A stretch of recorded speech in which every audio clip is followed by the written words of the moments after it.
only have a few dollars, a few minutes, and want to make some beautiful boho home decor, I've got you covered.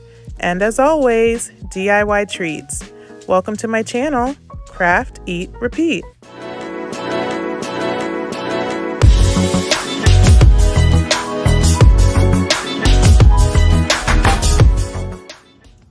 Hi guys, it's Aneka and welcome to my channel, Craft, Eat, Repeat.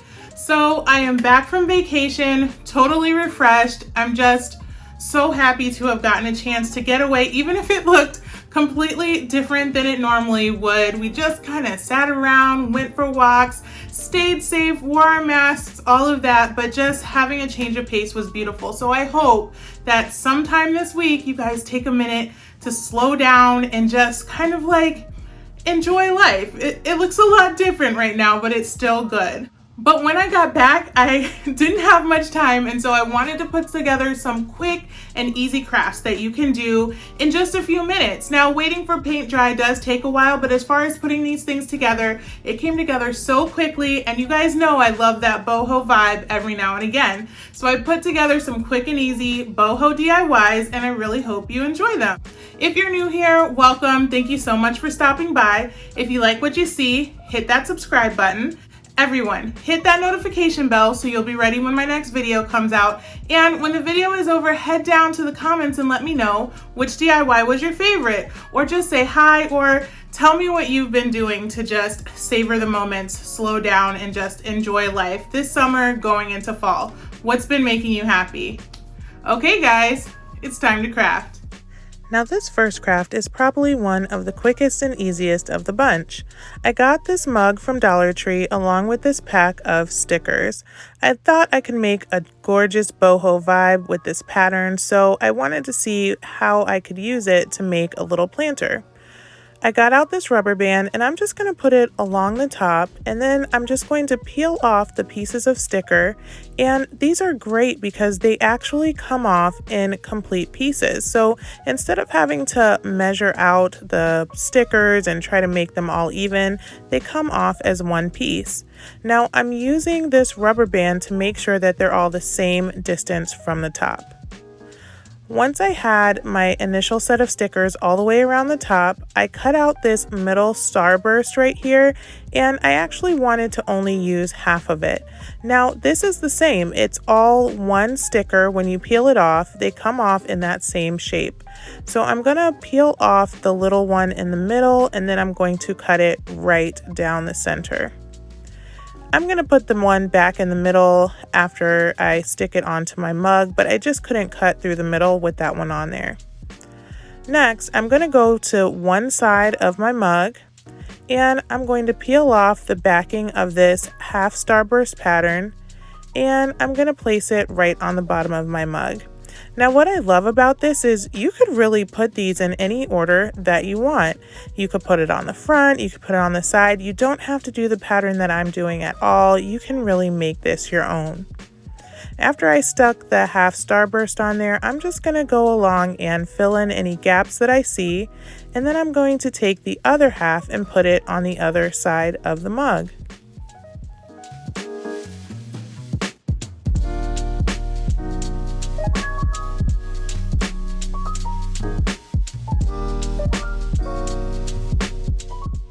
Now I loved how this looked, but I felt that still needed something in the middle. So I actually got a backup pack of stickers just in case I messed up my first try. So I got my backup pack and I took the entire starburst off of that one and I put it right in the middle. So if you want to do the pattern like I did, you're going to need 2 packs of stickers.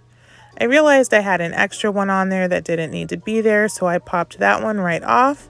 And then I went ahead and added some more just to fill in the empty spaces. The pack had these sets that looked kind of like little exclamation points, so I just took those and I lined them all the way outside my little starburst pattern.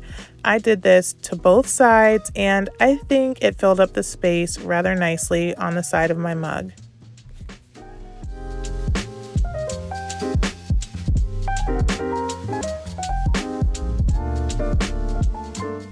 Next, I went through and added some more of these 3 sticker pieces all along the top of my mug. And after that was completed, I felt it had enough decoration going on. I really loved the boho vibe that this had, and I was really thankful for that starburst pattern because it would have taken me forever to place all of these stickers individually. Next, I'm going to use some Waverly chalk paint in the color plaster, and I'm going to use the stippling method to paint all over my rhinestones. Now, I love the bright fun colors that this had, and I'm thinking of doing this same craft with my kids. I'll let them leave it these bright colors, but I wanted it to look more like stoneware. So after 2 coats, this is what I had.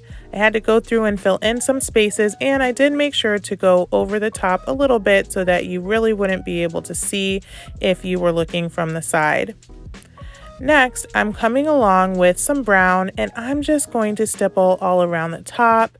And then I'm also going to do kind of the top layer or just the top tips of all the stickers.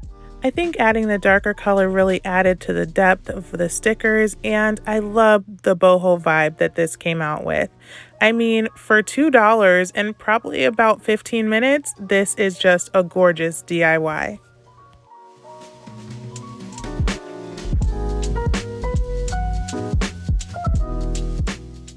So for my next DIY, I grabbed this vase that I got from Dollar Tree. I've had this one sitting around for a while and I was just waiting for the perfect time to use it. And here it is.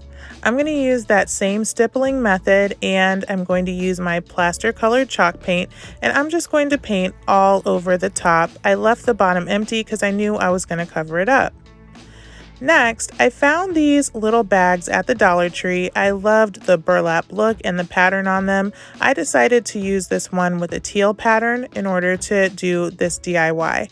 Now, you could use a seam ripper to get these handles off of the bag, but I just cut them off. And then I'm going to cut the bag open. Now, I also think these would make some adorable little throw pillows. So instead of cutting them open, another thing you could do would be to fill it with some stuffing and then either hot glue or sew the one end shut. You could add tassels. I just think it would be adorable. So now I'm just going to measure out how much of my burlap I want to cover the candle holder, or in this case, I'm going to make it into a vase. Once I have a general idea of how high I want it, I'm going to cut off one end, and then I'm going to cut my burlap sack in half. I felt like half was enough. Of course, you could even do it higher onto your vase, and I think it would look really cute. I'm going to cut this hem off of the bag, and then just to add a little bit of texture and character, I'm going to take out a few strings just to have some fringe all along the edges of my burlap. Once I've got that done, I'm ready to attach it to my vase. Now, the pattern was only on the front, so there was a small piece in the back that was only brown. Of course, you could use 2 pieces of the front if you wanted to do that. I felt that the back was just going to be facing the wall and no one would see it anyway, so I just left it on there. Now, the bag did come with Velcro enclosures, and that's what I ended up using to attach my little collar onto my vase. I had the thought that I had all those cute bags and that if I wanted to, I could switch them out. If I just used Velcro, I could just unvelcro it and put another one on. And in theory, this did work pretty well, but I felt there were a few gaps, so I think I might actually go back and just glue the whole thing on with hot glue. You could play around with it at home and see which way you like best. But in the end, I do think this came out really gorgeous, and I just love the way that pattern and the burlap works together.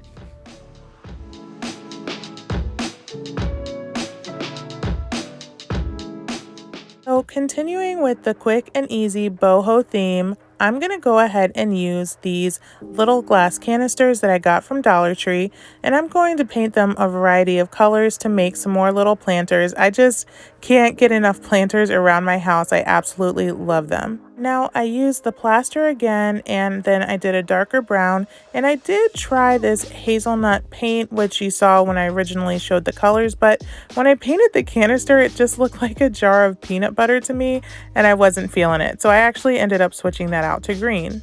Now at first I just painted the paint on there, but it was really hard to get good coverage. So I came back again with that stippling method and it made it look like stone, which I love the texture of, and it also covered very nicely. Next, I bought a pack of shower rings from the Dollar Tree, and I'm only going to need one of them for this DIY. I'm going to make sure the ring is in the open position because that just makes it a little easier to wrap the twine around. Now, I've taken some twine and I'm just going to wrap it all the way around this shower ring to cover the whole thing. I only need to use a little dab of hot glue in the beginning, and then I can just continue wrapping and wrapping until I get to the end. And once I get to the end, I'm also going to add a little bit of hot glue just to make sure everything is held into place.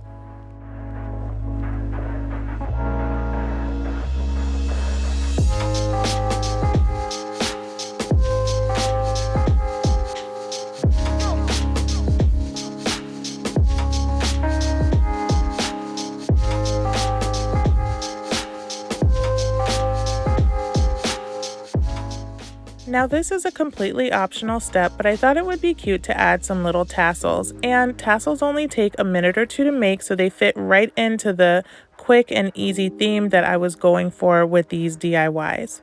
To make my tassel, I'm just going to wrap some twine around my fingers 15 times. I'm going to take a little piece of twine and tie it on the top. Make sure this is long enough so that later on in the DIY you can tie these strings that will be on top of your tassel onto another piece of twine. Next, I'm going to just gather all of my loops together in my hand.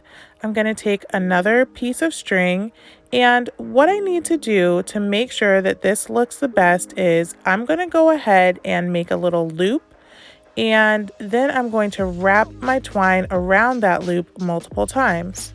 Once that's done, I'm going to put the end of my string through that original loop and I'm going to pull. What this does is it makes sure that the knot is behind all of those pieces of twine that I wrapped around, and it just gives it a nice clean look. My last step is to cut open all of my loops and give the whole tassel a little bit of a haircut so that it's nice and even. And there you go, your 10-second tassel. So now I'm ready to take my ring, and I've made 3 tassels because I want one for each of my jars. So I'm just going to take another piece of twine. I'm going to tie it nice and securely onto my jar, and you guys make sure you do it nice and secure so that when you hang this it does not fall down. I'm going to loosely tie my tassel onto that jar, and I did want this nice and loose so that it would hang and dangle really nicely when I put it on the wall. And then I just used a little dab of hot glue. I was a little paranoid about the knot holding, so when in doubt, I always just add hot glue. I'm going to do 2 or 3 knots to the jar and then add a little dab of hot glue to that as well. Once that's done, I'm ready to wrap my twine around my jar multiple times, and I'm just going to try to cover up all the knots I just made while I'm wrapping around the top of my jar.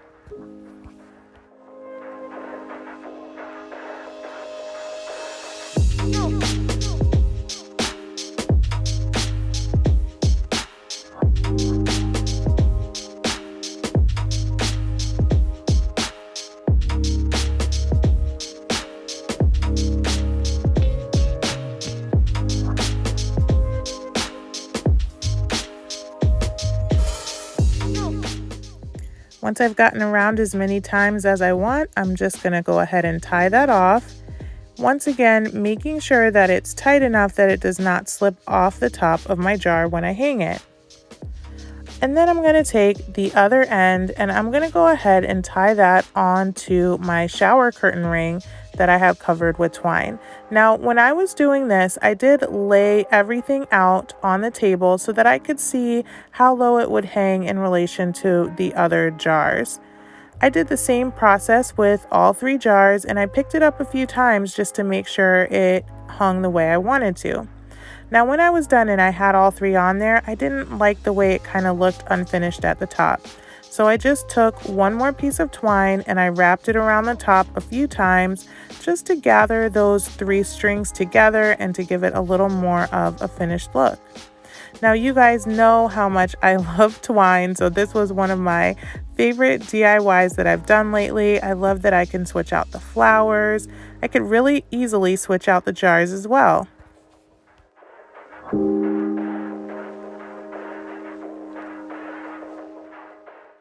Okay, I really love how all of those came together, but I have to say that that mug with the rhinestones on it and the paint, I mean, it looks like stone, but I love the design and it was so quick and easy. I'm actually thinking about giving my kids some stickers, letting them put some on there and just turning them into like little cup holders for when school starts, I can put their pencils in it. So that was definitely my favorite, but head down to the comments and let me know which one was your favorite.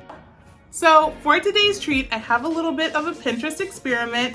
Now I've done a few of these and I never know how they're gonna come out, and I'm always just praying that they're good so that I can show it to you guys, but we shall see how this one came out. So it's time to eat. So on this day, I was craving something a little bit salty. So this Pinterest inspired DIY is actually going to be ranch crackers.